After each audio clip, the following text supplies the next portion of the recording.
bonsoir le peuple de Dieu. Bonsoir. Bonsoir, bonsoir. Nous sommes arrivés au moment où nous partageons la parole. Alors nous allons appeler notre frère Saint-Christ que Dieu va passer pour nous communiquer encore le message de ce soir. Bonsoir, bonsoir. Bonsoir. Bonsoir, peuple de Dieu. Bonsoir. Nous sommes là pour que nous puissions manger ce que Dieu nous a réservé. Amen. Amen. Amen. Ce soir, nous ne serons pas trop longtemps. Que Dieu nous aide. On va beaucoup lire, mais on ne sera pas trop long. Que Dieu nous aide à comprendre ce qu'il veut dire ce soir. Car il est Dieu merveilleux. Car il a besoin que nous puissions comprendre comment il travaille. Comment il fait marcher les enfants. Parce que la marche avec Dieu, c'est une marche avec foi.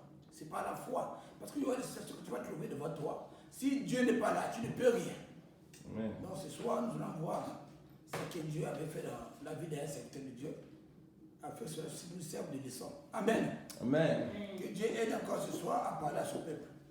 Sans plus tarder, notre thème de ce jour est intitulé que tes ennemis tombent dans leur propre piège. Amen. C'est le sujet et le thème que Dieu a voulu nous apporter ce soir.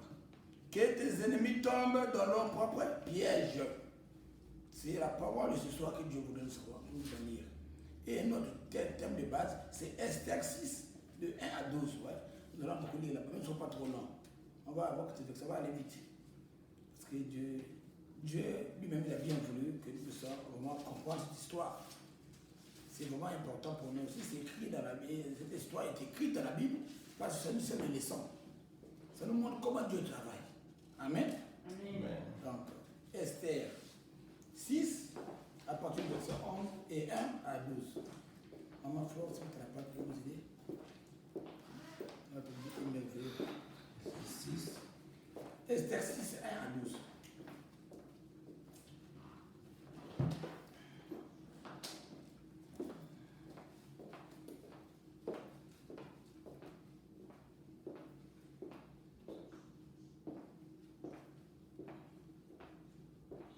Esther 6, de 1 à 12. C'est long, mais Dieu nous fait grâce. Esther 6, de 1 à 12.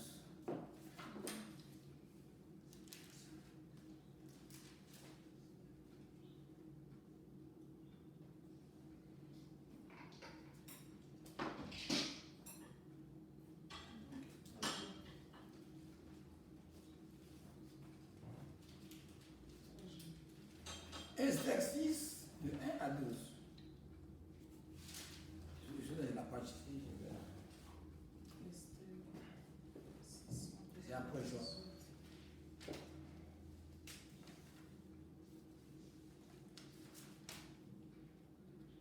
Esther 6, notre Dieu nous aime bien. C'est pourquoi il a besoin que nous puissions lire tout ce que la parole nous déclare ici. C'est important. Ça nous aide. Ça nous aide vraiment à grandir. De 1 à 12, c'est le long lecture. Et une longue lecture. Esther. C'est la parole de Dieu dans Esther 6, verset 1 à 12. Lisons au nom du Seigneur Jésus. Cette nuit-là, le roi ne put pas dormir et il se fit apporter le livre des annales, les chroniques. On les lut devant le roi et l'on trouva écrit ce que Mardoché avait révélé au sujet de Bigdan et de Thérès, les deux eunuques du roi, gardes du seuil, qui avaient voulu porter la main sur le roi d'Asséus. Le roi dit: quelle marque de distinction et d'honneur Mardoché a-t-il reçu pour cela? Il n'a rien reçu, répondirent ceux qui servaient le roi. Alors le roi dit: qui est donc la cour? Qui est dans la cour? Aman était venu dans la cour extérieure de la maison du roi pour demander au roi de faire prendre Mardoché au bois qu'il avait préparé pour lui. Les serviteurs du roi lui répondirent: c'est Anna, c'est Aman, qui se tient dans la cour, et le roi dit qu'il entre. Aman entra, et le roi lui dit, que faut-il faire pour un homme que le roi veut honorer? Aman se dit en lui-même, quel autre que moi le roi voudrait-il honorer? Et Aman répondit au roi, pour un homme que le roi veut honorer, il faut prendre les vêtements royaux dont le roi se couvre et le cheval que le roi monte et sur la tête duquel se repose une couronne royale. La tête duquel se pose une couronne royale. Remettre les vêtements et le cheval à l'un des principaux chefs du roi, puis revêtir l'homme que le roi veut honorer. Le promener à cheval à travers la place de la ville et crier devant lui. C'est ainsi que l'on fait à l'homme que le roi veut honorer. Le roi dit à Aman, prends tout de suite le vêtement et le cheval, comme tu l'as dit, et fais ainsi pour Mardoché, le juif, qui est assis à la porte du roi. Ne néglige rien de tout ce que tu as mentionné. Amen. Et Aman prit le vêtement et le cheval et revêtit Mardoché. Il le promena à cheval à travers la place de la ville et il cria devant lui. C'est ainsi que l'on fait à l'homme que le roi veut honorer. Mardoché retourna à la porte du roi et Aman se rendit en hâte chez lui, désolé et la tête voilée. Amen. Amen. Je vais d'abord remercier le Seigneur pour sa parole. Père, merci pour cette parole que tu as bien voulu que nous puissions porter ce soir. Papa, nous ne juste pas dit de parler de ta part, que ce qui est fait de la chair. Seigneur, viens maintenant faire disparaître la chair en moi, que tout ce qui prenne place, et que chacun de nous reçoive sa part selon cette parole. Quand tu ne parles pas en vain, merci Père pour ton onction que tu as bien fait ce soir. Règne et commande dirige. Au nom puissant de ce que vous avez prié, Père. Amen. Amen. Amen. Oui, les bien-aimés, c'est une histoire que Dieu a voulu que je puisse vraiment porter ce soir. J'ai demandé au Seigneur, qu'est-ce qu'on peut se encourager depuis longtemps. Vraiment, c'est à peine ce matin que Dieu a donné cela. Je ne sais pas pourquoi.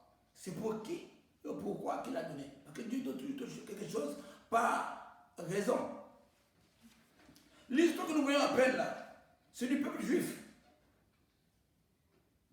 Le peuple juif avait la grâce de Dieu. Hein? Ils avaient la grâce de Dieu. Ils étaient là, le roi, juste, ils avaient laissé le temps de faire, de respecter leur coutume, leur Dieu. Donc ils priaient, ils faisaient tout ce qu'ils faisaient. Tout ce qu'ils faisaient, quand ils avaient été capables de faire. Nommé Aman, que nous entendons ici là, c'est quelqu'un qui avait les honneurs du roi. Dieu l'avait donné l'autorité dans le palais royal. Il était quelqu'un qui passait, il sortait là, devant la porte. Les gens doivent s'agenouiller, doivent prosterner pour lui. Il avait tous les honneurs, tout le pouvoir. Mais il a constaté quelque chose. Comme on dit que le combat n'est pas charnel, plutôt spirituel. Pendant qu'il faisait, parce que Mardoché qu'il veut tuer là, c'est quelqu'un qui était seulement parmi les gardes, il devant la porte du roi. Il n'a été rien. Donc, lui, il constatait que pendant qu'il faisait les tours là, donc il sortait pour trouver les gens qui étaient devant la porte là, tous tremblaient devant lui, s'agenouillaient. Mais Mardoché avait dit, il ne pouvait pas s'agenouiller ou prosterner devant quelqu'un, car il connaissait la parole de Dieu. Il connaissait ce que Dieu a dit, il ne faut jamais te prosterner devant un homme comme toi. Lui, il avait dit à ceux qui étaient avec lui que moi, je ne le ferai pas. Les gens ont fait tout cela pour vous là. Il a dit que non, ce qui est juste, je dois le respecter. Je ne peux pas me poster devant quelqu'un. Alors, cet Aman a eu l'idée assez de connaître d'abord dans quel groupe ou ethnie du peuple que le gars la sort, celui qui boude, celui qui ne fait pas vraiment les efforts de me respecter. Il a su qu'il était juif. Comme il était fort monté un coup pour lui faire tuer. Mais dans son coup, il a fait écrire un décret qui devait tuer toute sa race, les Juifs de la race de Dieu, qui étaient là. Parce qu'il voyait déjà en eux qu'ils avaient une autorité qui venait avec eux. Parce qu'ils connaissaient la vérité, et nous que tu es avec Dieu, tu as un pouvoir. Tu as une puissance que tu ne comprends pas. Donc il a monté un complot pour qu'on tue tous les Juifs du royaume, partout où c'était. Qui ne puissent pas se regrouper pour prier, qui ne fassent plus combattre de leur Dieu comme ils disaient pour servir leur Dieu. Que le roi devienne Dieu pour eux. C'est ce que nous voyons même maintenant là. C'est les zones là où l'homme qu'on appelle le nom de Dieu n'est pas glorifié, là c'est rien beaucoup. Tout cela se passe. Et ce qui est bon, Mardochée, le qu'on appelle le frère Mardochée, comme il était tout à la porte là, il a été informé du coup qui était préparé contre le peuple de Dieu, les Juifs. Il a entendu qu'on veut tuer toute sa race. Lui, il a préféré faire un jeûne. Il a commencé à crier, à pleurer. Et prendre le sac pour aller jeûner, même jusqu'à devant la porte. Voilà, on a interdit. Et par grâce, ils ont eu les faveurs de qu'on appelle Esther. Esther qui était déjà là dans le tour royal. Elle va envoyer, elle a touché, elle va entendre qu'il y a notre bien-aimé Mardochée qui a dû faire le jeûne. Elle a envoyé son serviteur pour aller écouter qu'est-ce qui se passe, pourquoi il jeûne, pourquoi il pleure. Et lui a expliqué toutes choses. Elle est aussi juive. Elle a demandé que la grâce de Dieu soit faite. Parce que personne ne peut aller voir le roi ou rentrer dans la cour du roi sans plutôt qu'il ait l'autorisation ou qu'on appelle l'invitation. Elle a dit, vous allez jeûner pour que Dieu me fasse la faveur, pour que je plaide votre cause. Parce que déjà le décret est écrit. Comment faut-il l'appeler? C'est comme vous et moi. Si nous avons un problème qui ne nous faut rien faire, nos yeux doivent tourner vers le Seigneur. Notre cri ou notre force vient du Seigneur. Aman a crié, a jeûné, il a jeûné pourquoi? Il jeûnait pour demander et implorer la grâce de Dieu. Et Esther, qui était dans le palais royal, voulait aussi demander la grâce de Dieu. Donc, pour un chrétien, pour quelqu'un qui fait partie de la race qu'on appelle, qui connaît son Dieu, il n'y a pas un problème pour l'amener loin de Dieu, mais plutôt le problème de l'amener proche de Dieu. Ne sois pas découragé du problème que tu as eu. Dieu fait toutes choses par rapport à sa volonté. Il connaît pourquoi il a pourquoi il a permis cela. Il connaît pourquoi il avait permis. Parce qu'il avait déjà placé Esther dans cette position-là, auprès du roi. Pour couvrir, parce que Dieu avait vu sa loi de loin. Et voilà pourquoi Dieu qui ne dort point. Pendant que le bien-aimé Mardochée, le bien-aimé, le bandit, je ne sais pas le bandit, ou le monsieur qu'on appelle Aman, était venu pour demander la mort de Mardochée. Donc il voulait que Mardochée meure le lendemain. Et il venait seulement pour demander l'autorisation du roi. Que le roi permette qu'il puisse faire pendre Mardochée le matin. Donc il est venu la nuit. C'est pas pour voir le roi à propos de cela. Mais Dieu aussi qui ne dort pas. Dieu a refusé le sommeil au roi. Par le cadeau du Saint-Esprit.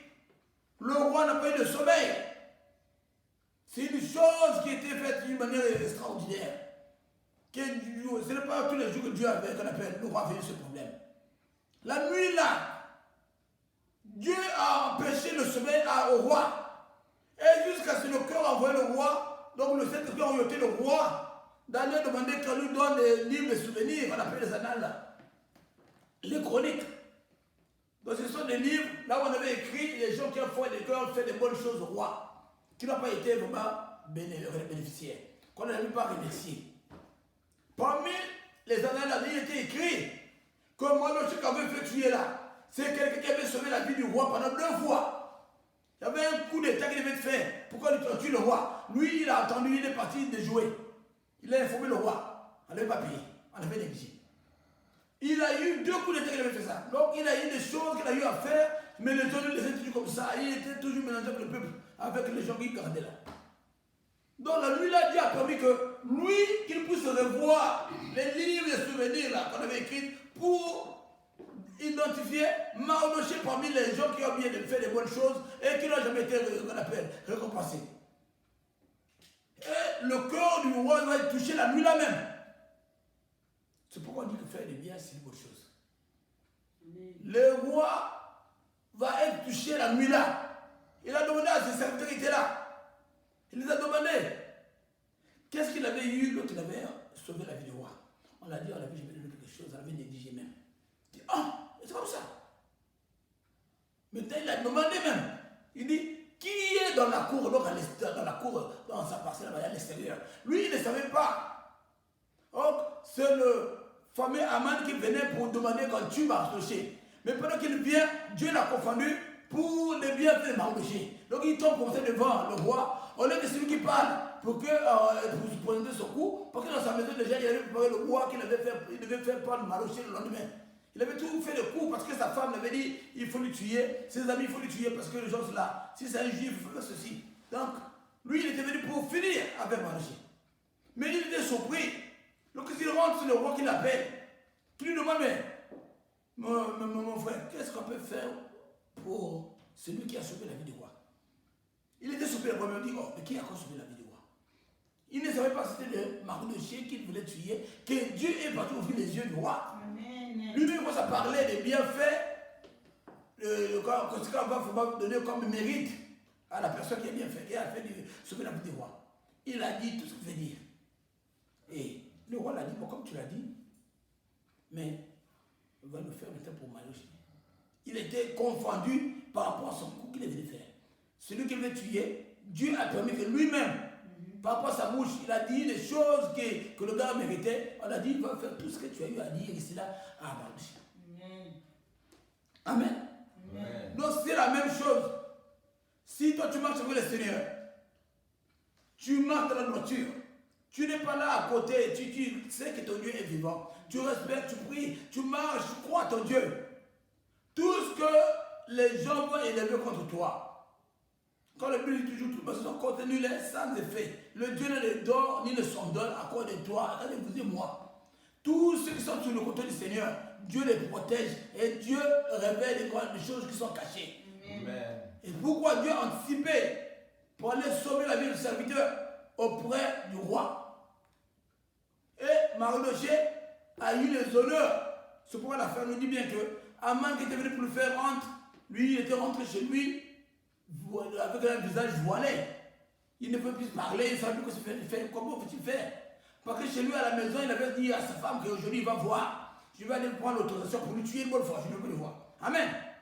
Donc, nous devons faire un effort de garder notre sainteté. Garder notre marche au Seigneur. Chercher à la face de Dieu. Marcher avec la quête de Dieu. Et Dieu va agir lui-même. Parce que lui, il parle d'une manière ou d'une autre. Amen. Amen. Nous allons entendre ce que Dieu pouvait parler aux hommes tels qu'il est Aman là. Qu'est-ce que je fais pour ceux qui se comportent comme Aman? Parce qu'il y a des gens qui, dans ce monde, il y a des gens qui vivent comme ça. Lisons dans Luc 1, 50 à 55. Luc 1, 50 à 55. Notre Dieu est vraiment merveilleux. Il y a des gens jusqu'alors, Dieu les a fait grâce, les a positionnés partout. Mais ils marchent comme si vraiment ils voulaient faire ce qu'ils veulent, comme il n'y a pas un Dieu. Et Dieu les attend en tournant. Dieu est Dieu, c'est lui qui est le créateur de toutes choses. Amen. Amen. Notre Dieu est merveilleux. Luc 1 seulement, à partir du verset 50 à 55. 50 à 55.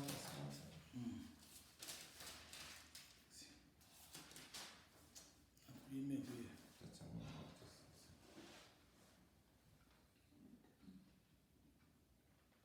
Luc 1, 50 à 55. C'est la parole de Dieu dans Luc 1, verset 50 à 55. Disons au nom du Seigneur Jésus. Et sa miséricorde s'étend d'âge en âge sur ceux qui le craignent. Il a déployé la force de son bras. Il a dispersé ceux qui avaient dans le cœur des péchés orgueilleux. Il a renversé les puissants de leur trône et il a élevé les humbles. Il a rassasié de bien les affamés, et il a renvoyé les riches à vivre. Il a accouru Israël. Il a secouru Israël, son serviteur, et il s'est souvenu de sa miséricorde, comme il avait dit à nos pères, envers Abraham et sa postérité pour toujours. Amen. Amen. Vous voyez comment Dieu fait? Dieu est toujours là pour tous ceux qui nous craignent. Si tu crains pour toi Dieu, tu fais du bien, ta vie est dans tes mains du Seigneur. Amen. Si Dieu a décidé quelque chose, toi tu ne peux pas t'échapper de ça. Tu vas aller, même tu vas sur les toits, dans le sous-sol, dans l'eau. Ce que Dieu a dit va t'arriver. Parce que c'est Dieu. Donc c'est pourquoi il est là, en nous rassurant encore ce qu'il fait pour ses enfants. On a bien dit que sa miséricorde, ça c'est 50. On a demandé le livre de 50. Sa miséricorde, c'est d'âge en âge, sur ceux qui le craignent. Vous et moi, nous sommes là. Nous savons que le Dieu là que nous servions, il a besoin que nous puissions le craindre. Nous croyons, ce n'est pas parce que nous sommes là ensemble. Parce qu'il y a des gens qui font semblant de craindre Dieu, lorsqu'ils qui sont ensemble, mais lorsqu'ils sont seuls, ils font ce qu'ils veulent. Or, Dieu prend soin de nos serviteurs. Et il voit son serviteur lorsqu'il est seul, la manière qu'il se comporte. Quand la Bible dit que la crainte de Dieu, c'est le contrôle de la sagesse. Quand on commence à avoir la peur de la crainte de Dieu, Dieu commence à te ranger. Il commence à te tailler. Comment faut-il marcher avec lui? Parce que ça marche, c'est une marche compliquée. C'est une marche spirituelle, pas avec la chair. Amen. Donc, il est là avec la crainte. Tous ceux qui ont la crainte de son nom. Il les protège. On a vu bien que notre bien-aimé Mardochée, il avait la crainte de Dieu. Il avait la possibilité lui-même de jeûner pour un peuple, le peuple juif, là où il va pas s'appartenir. Il n'était pas chef, il n'était pas Dieu, mais il savait que par sa voix, par son comportement, le Dieu qu'il sert va être touché. Amen. Raison pour laquelle il a intervenu d'une manière extraordinaire, comme je l'ai bien dit. Et il a déployé la force de ses bras. Il a dispersé ceux qui avaient dans leur cœur des pensées orgueilleuses. Oui, mes bien-aimés. Ce monsieur Aman là, lorsque vous le voyez, son comportement était un comportement orgueilleux. Comment toi tu es un homme, tu voudrais que toutes les gens passent, il faut qu'ils s'agenouillent, qu'ils puissent t'adorer. Comment? Et toi tu es content. Lorsque quelqu'un ne fait pas là, toi tu veux même vraiment lui couper les oreilles. Parce qu'il n'a pas respecté les autres. Toi tu les vis quoi? Dieu. Ce sont des gens pareils que le Seigneur te le parlait ici là. Il les confond. Il a renversé les puissants de leur trône. Et il a élevé les humbles. C'est pourquoi on dit l'humiliation pour c'est la gloire. Le Dieu seul qui est le tout-puissant. Personne n'est puissant. Mais il y a des gens qui aiment l'honneur. Lorsque tu cherches l'honneur vide, Dieu va te faire descendre de ton trône. Parce que c'est lui qui élève, celui qui fait descendre. L'élévation ne vient ni de l'Occident ni de l'Orient. C'est Dieu qui élève. Tout ce que tu es en train de traverser dans ta vie, tu sois sorcier, tu sois au niveau chrétien, sachez-le que c'est Dieu qui t'a permis là. Et c'est même lui qui va te renverser. Parce que c'est lui qui a la dernière parole de toutes choses, n'importe quel camp. Il n'y a pas un autre Dieu. Amen. Donc c'est ça que les gens ne savent pas. Oh, il faut avoir la crainte de ce Dieu-là. Il faut nous respecter. Si tu veux rester là où Dieu t'a possédé, il ne faut pas combattre ce Dieu-là. Si tu le combats, il va te faire asseoir. Amen. C'est ce que la parole vient nous dire ici là. Il a renversé les puissants de leur trône. Et il a élevé les humbles, les gens qui n'avaient pas de vie, n'avaient pas de sens. Il les a menés à la place là où un qui croyait être plus puissant s'asseoir. C'est pourquoi on dit il a pris le filier, l'indigent, il a amené. Amen. Et il a rassasié de bien les affamés. Donc toi qui souffrais, toi qui n'avais rien, mais tu voyais que Dieu, il les a venus en aide. Et il a envoyé les riches à vide. Ceux qui se croyaient riches avant. Il y a beaucoup de gens qui ont été riches avant. On a parlé d'eux, ils avaient des moyens, ils avaient des pouvoirs. Mais regardez leur fin. On va te dire que voilà, celui-là qui était le président était payé. Ah, c'est comment il est devenu comme ça? Il n'a pas su là où faut-il puiser. La vraie force vient du Seigneur. Et lorsque Dieu te bénisse, il faut savoir comment faut-il gagner la bénédiction. Amen. Donc, c'est tout ce que la Bible veut nous dire ici. Il ne faut pas être orgueilleux pour toi-même parce que tu as eu quelque chose, tu te crois au top. La vie réserve des surprises. À la fin, tu ne peux pas savoir ce que tu vas devenir. Un jour, tout ce que tu fais là va retomber sur toi-même. Amen.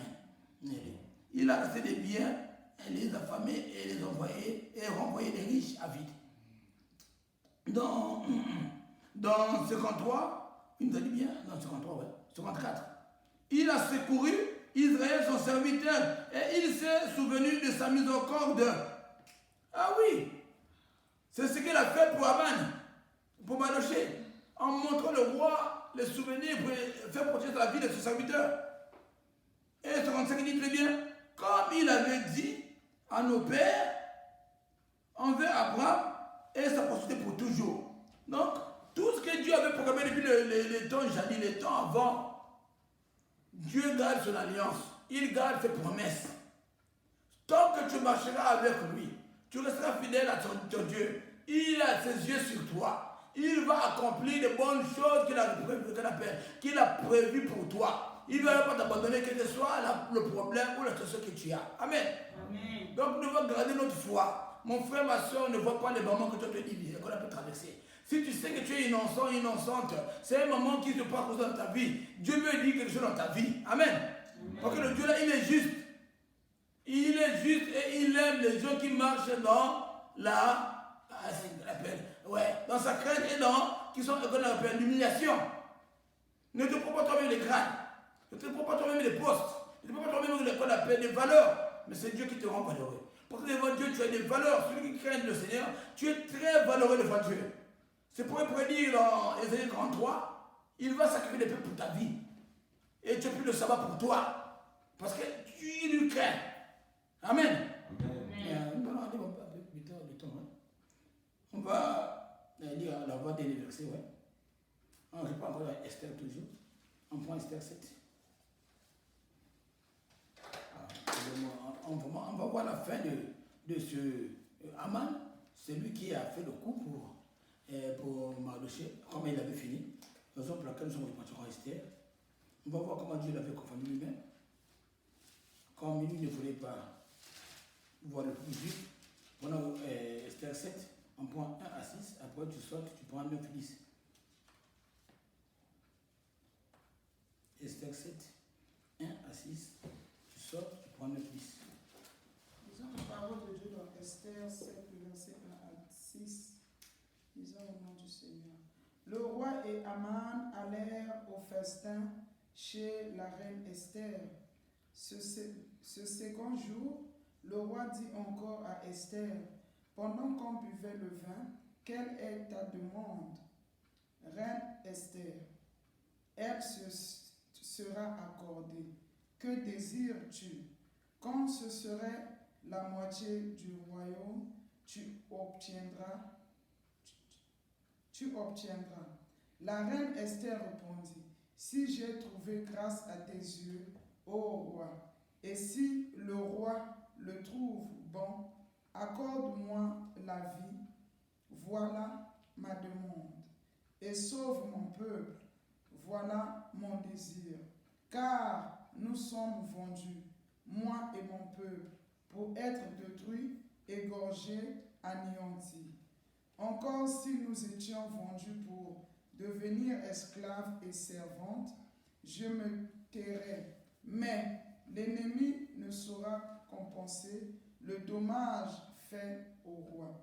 Le roi Assuérus prit la parole et dit à la reine Esther, qui est-il et où est-il celui qui se propose d'agir ainsi? Esther répondit, l'oppresseur, l'ennemi, c'est Aman. Ce méchant-là, Aman, fut saisi de terreur en présence du roi et de la reine. Amen. Amen. Je n'ai pas voulu, je vous ai épargné pour la longue lecture. Pour bien vous faire comprendre l'histoire, Nous savons tous comment Dieu a permis Esther puisse devenir la femme du roi, parce qu'elle appelle reine.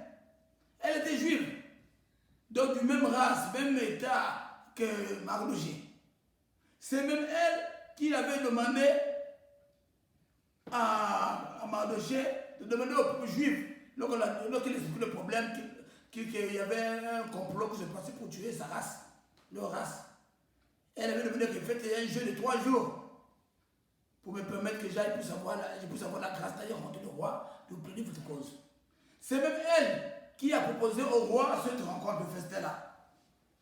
Donc, lorsqu'ils ont jeûné pendant 3 jours, elle s'est habillée de ses habits royaux, comme la Bible déclare. Elle s'est bien habillée, sans rendez-vous.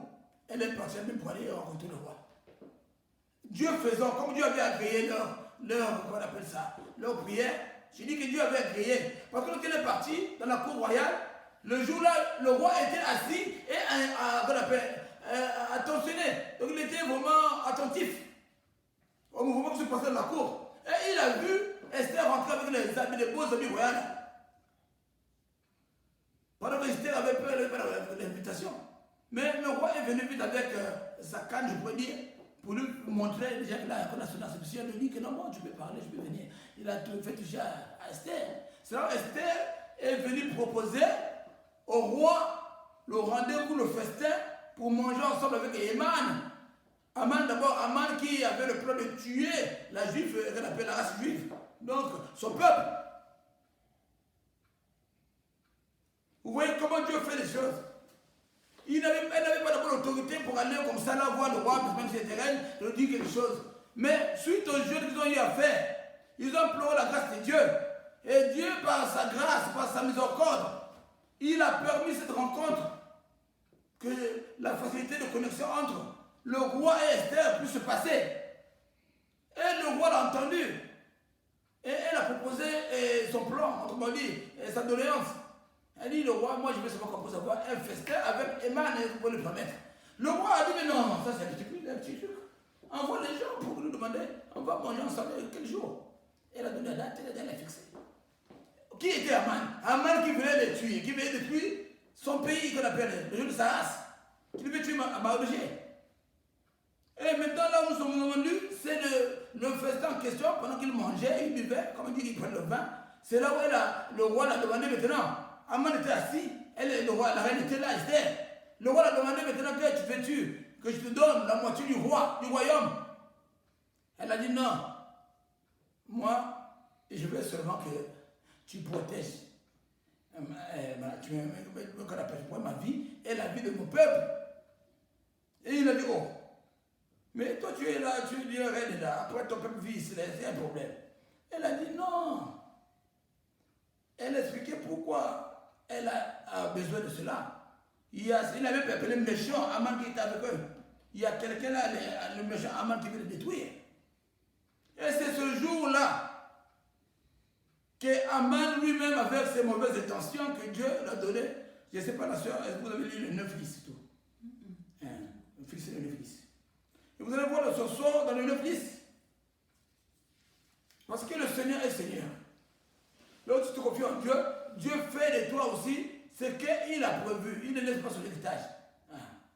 Maman, lisez Esther 9 10. 9, verset 9. Et Arbona, l'un des eunuques, dit en présence du roi, voici le bois préparé par Aman pour Mardochée, qui a parlé pour le bien du roi, s'est adressé dans la maison d'Aman, à une hauteur de 50 coudées. Le roi dit, quand ils pondent Aman, et l'on pendit Aman au bois qu'il avait préparé pour Mardochée. Lui-même. Et la colère du roi s'apaisa. Tu as entendu? Donc lorsque Esther a dit au roi cela, que non, il y a le bandit Aman qui veut tuer mon peuple, le roi était surpris d'abord. Il y a eu l'un de ses serviteurs qui était là, parmi ces gens qui étaient dans ce qu'on appelle son administration, qui a dit, oh, tu ne connais pas? Aman a déjà préparé le bois dans sa maison. Il a déjà préparé le bois pour tuer, pour faire prendre à Mardochée. Là où il est assis, là, il a déjà un plan tracé. Pour lui, il ne veut plus voir la vie des choses. Là, le roi dit non. Comme il a fait il a déjà mis le bois lui-même, il a tout préparé lui-même, donc il a préparé pour lui-même. Le Seigneur l'a confondu. Son propre bois, c'est sur lequel on avait pendu. Là que ce soit, que tous ceux qui mettent les complots contre ta vie, que leur propre complot leur prenne leur propre piège. Amen. C'est la parole ce soir que Dieu a voulu. Que tes ennemis soient confondus de leur propre piège. Amen. Que tous ceux qui complotent dans le secret, dans le noir contre ta vie, que Dieu les confonde. Amen. Comme il a eu à faire dans la vie de Mardochée. Amen. Le Dieu là a parlé.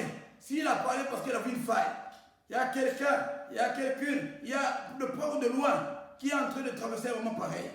Tout ce qui est dans le secret et qui marche dans la crête de Dieu, qui répond le Seigneur, que Dieu nous fasse la faveur ce soir. Cette parole peut faire du bien à quelqu'un. Ce soir, que les paroles fassent du bien à quelqu'un. Que tout ce qui se très mal. On dit toujours que l'ennemi, parfois tu ne connais pas. On connaît seulement la personne, on voit seulement la personne. Mais celui qui te tend le piège, c'est dans le cœur, c'est dans le secret. Il faut dire bonjour, bonjour, mais à côté, il garde le boudet. Que Dieu qui voit tout dans le secret les conforte. Amen. Donc, nous allons terminer notre encouragement en Romains 6, 23. Donc, ne mettez pas dans vos cœurs des mauvaises pensées. N'enviez pas quelqu'un. N'essayez pas de faire du mal à quelqu'un. Restez saints. Restez ceux qui doivent permettre à l'essence d'esprit dans votre cœur. Le cœur soit clair. Soyez joyeux, même si ça ne marche pas. Même s'il y a un problème. Réjouissez-vous avec le Seigneur. Réjouissez-vous. Parce que lorsque vous êtes joyeux ou joyeuse, même si ça ne marche pas, vous permettez au Seigneur d'être en permanente communication avec vous. Amen. Alléluia. Romains 6, 23. On connaît tous ce passage-là. Lisons Romains 6, verset 23. Car le salaire du péché, c'est la mort, mais le don gratuit de Dieu, c'est la vie éternelle en Jésus-Christ notre Seigneur. Amen. Amen. C'est ce que Dieu vous demande ce soir encore. Nous ne sommes pas appelés d'aller faire le péché. Pour que vous soyez que si qu'on appelle le don gratuit de Dieu, c'est la vie éternelle. Donc, le don gratuit aussi du péché, c'est l'enfer éternel. C'est le feu éternel. Amen. Donc, ne prenons pas des vestes ou des grades que nous avons dans ce monde pour attrister les gens ou pour attrister le Saint-Esprit. Parce que même le chrétien peut se comporter comme ça. Il y a des chrétiens que Dieu a bénis, qui deviennent orgueilleux, qui font souffrir les gens. Mais Dieu ne se plaît pas de toi pour ça, parce que tu es chrétien. Mais plutôt Dieu aime toucher, qu'on appelle. Dieu aime bouleverser, on dit ouais, le chrétien fait ça. Mais parfois on ne connaît pas. On se dit que tu es chrétien, tu veux prier, tu dis comment je fais bien. Tu maltraites les travailleurs dans ton chantier. Dans tout ce que tu fais, tu n'es pas vraiment digne. Attention. C'est même Dieu qui t'a placé là, il peut te faire descendre. Il faut savoir garder ce que... Parce que le chrétien est béni, et qu'on appelle, il est béni pour bénir. Lorsqu'on te bénit, toi tu veux bénir les autres. Tu ne viens pas là pour faire souffrir les autres, mais tu viens pour faire bénir. Donc, la parole de ce soir, comme on a dit que le salaire du péché c'est la mort, nous sommes là c'est pour la vie. Notre souhait c'est la vie éternelle. Que le Seigneur fait grâce à ses enfants, qu'il a parlé encore ce soir, que cette parole fait du bien à quelqu'un. Qu'on s'éloigne de tout ce qui n'est pas. Nous allons prier pour une session dans ce moment. Seigneur, merci parce que tu es le Dieu véritable. Tu es le Dieu qui n'a pas changé. Le Dieu magnifique, c'est toi. Je te remercie pour ce que tu viens de dire. Si tu as parlé parce que tu as vu une femme, parce que Seigneur, tu as besoin d'encourager quelqu'un. Laisse cette parole faire du bien à quelqu'un, mon Dieu, mon roi. Donne la force à tous ceux, au Père, qui se sont délaissés, Père, mon Dieu, mon roi. Que tes yeux sont sur tous ceux qui marchent dans ta voiture, ceux qui font du bien, ceux qui, oh Père, mon Dieu, mon roi, qui te font confiance.